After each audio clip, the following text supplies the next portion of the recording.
আসসালামু আলাইকুম ওয়া রাহমাতুল্লাহ। প্রিয় বন্ধুরা, মহান আল্লাহ রাব্বুল আলামিন ৫ ওয়াক্ত নামাজ ফরজ করেছেন। আজকের এই ভিডিওতে নামাজের ব্যাপারে আমরা চমৎকার একটি গল্প শুনব। ভিডিওতে একটি লাইক দিয়ে চলুন গল্পটি শুরু করা যাক। বন্ধুরা, রাসূলুল্লাহ সাল্লাল্লাহু আলাইহি ওয়াসাল্লাম একবার সাহাবীদের সাথে বসেছিলেন তাদেরকে দ্বীনি শিক্ষা দেওয়ার জন্য। তিনি একটি সুন্দর উদাহরণ পেশ করলেন নামাজের ব্যাপারে। বন্ধুরা, রাসূলুল্লাহ সাল্লাল্লাহু আলাইহি ওয়াসাল্লাম সাহাবীদের প্রশ্ন করলেন, তোমাদের কি মনে হয়, তোমাদের কারো বাড়ির সামনে যদি একটি প্রবাহমান নদী থাকে এবং সে যদি প্রতিদিন তাতে ৫ বার গোসল করে, তবে কি তার শরীরে কোনো ময়লা অবশিষ্ট থাকবে? তখন সাহাবীরা উত্তর দিলেন, না ইয়া রাসূলাল্লাহ সাল্লাল্লাহু আলাইহি ওয়াসাল্লাম, শরীরে বিন্দুমাত্র ময়লা থাকতে পারে না যদি সে নদীতে ৫ বার গোসল করে। অতঃপর রাসূলুল্লাহ সাল্লাল্লাহু আলাইহি ওয়াসাল্লাম বললেন, ৫ ওয়াক্ত নামাজের উদাহরণও ঠিক তদ্রূপ। এর মাধ্যমে মহান আল্লাহ বান্দার সকল সগীরা গুনাহ মাফ করে দেন, তাকে পবিত্র করেন।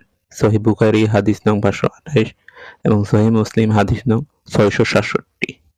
প্রিয় বন্ধুরা, এই গল্পটি থেকে আমরা কি শিখলাম? ১ নাম্বার যেটা আমরা বুঝতে পারলাম সেটা হচ্ছে, গোসল যেমন শরীরের বাহ্যিক ময়লা দূর করে, তেমনি নামাজ মানুষের আমলনামার গুনাহ ধুয়ে মুছে সাফ করে, পরিষ্কার করে। ২ নম্বরে রয়েছে মহান আল্লাহর দয়া। মহান আল্লাহ চান না যে তার বান্দা গুনাহ নিয়ে তার সামনে দাঁড়াক। তাই তিনি নামাজের মাধ্যমে ক্ষমা পাওয়ার এক সহজ পথ বের করে দিয়েছেন। পবিত্র কোরআনে মহান আল্লাহ তাআলা নামাজের একটি বিশেষ গুণের কথা উল্লেখ করেছেন। আর সেটি হচ্ছে, নিশ্চয়ই নামাজ মানুষকে অশ্লীল ও মন্দ কাজ থেকে বিরত রাখে। সূরা আনকাবুত আয়াত ৪৫। বন্ধুরা, চলুন ভিডিওর এই পর্যায়ে আমরা নামাজের আরো ৫টি উপকারিতা সম্পর্কে জেনে আসি। নামাজ শুধু ইবাদত নয়, এটি একজন মানুষের জীবনকে সব দিক থেকে সুন্দর করে তোলে। নামাজের ১ নম্বর লাভ বা উপকারিতা হচ্ছে মানসিক প্রশান্তি। সারাদিনের কর্মব্যস্ততা ও দুশ্চিন্তার মাঝে নামাজ একজন মানুষের মনে প্রশান্তি ফিরিয়ে আনে। এটি যেন মহান আল্লাহর সাথে কথা বলার বা গল্প করার সুন্দর একটি মুহূর্ত। সুবহানাল্লাহ। ২ নম্বর উপকারিতা হচ্ছে নিয়মাবর্তিতা ও ডিসিপ্লিন। প্রতিদিন নির্দিষ্ট সময়ে ৫ ওয়াক্ত নামাজ পড়ার মাধ্যমে একজন মানুষের জীবনের সময়ের গুরুত্ব বা পাংচুয়ালিটি তৈরি হয়। ৩ নম্বরে রয়েছে চারিত্রিক সংশোধন।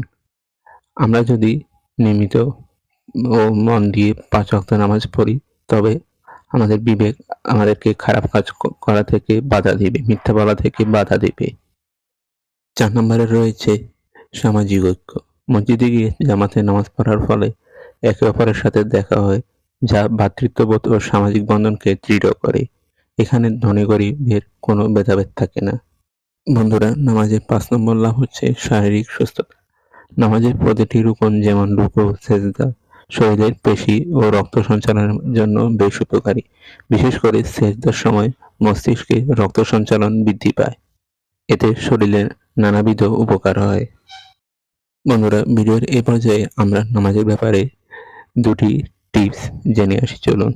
১ নম্বর হচ্ছে, নামাজকে শুধু আমরা কাজ মনে না করে আমরা যদি আল্লাহর সাথে কথা বলার বা গল্প করার সময় হিসেবে দেখি, তবে আমাদের নামাজের প্রতি ভালোবাসা ও আগ্রহ বেড়ে যাবে। ২ নম্বর হচ্ছে, নামাজের সূরাগুলো অর্থসহ শেখার চেষ্টা করা। তাহলে নামাজের মনোযোগ বাড়বে। হে মহান আল্লাহ, আপনি আমাদের সুন্দর ও সঠিকভাবে নামাজ পড়ার তৌফিক দিন। আমিন। বন্ধুরা, ভিডিওটি আজ এখানে শেষ করছি। ভিডিওটি আপনার কেমন লাগলো অবশ্যই কমেন্ট করে জানাবেন। ইউটিউব চ্যানেলে সাবস্ক্রাইব এবং ফেসবুকে ফলো করতে ভুলবেন না। আজকের মতো এখানেই বিদায় নিচ্ছি। আল্লাহ হাফেজ।